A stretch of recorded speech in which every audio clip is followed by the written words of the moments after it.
முன்னொரு காலத்தில் ஒரு வேடன் காட்டில் வேட்டையாடி பிழைப்பு நடத்தி வந்தான். ஒரு நாள் அவனது வலையில் ஒரு வித்தியாசமான தங்க வாத்து சிக்கியது. அந்த வாத்து சாதாரணமானதல்ல, அது தினமும் ஒரு தங்க முட்டையை இட்டது.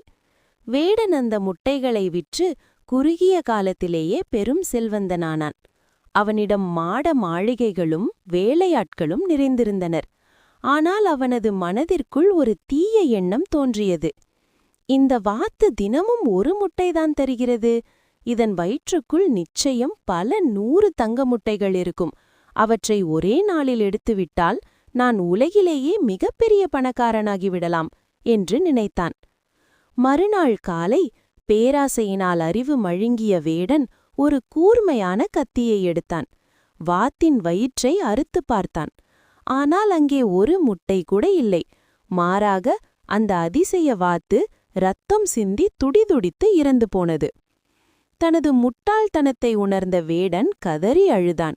அன்றிலிருந்து அவனுக்கு தங்க முட்டைகளும் கிடைக்கவில்லை, அன்பான வாத்துமில்லை. பேராசை பிடித்தவனால் இருப்பதை வைத்து திருப்தியடையாதவர்கள் முடிவில் இருப்பதை இழந்து துன்பப்படுவார்கள் என்பதை அவன் காலம் கடந்து உணர்ந்தான்.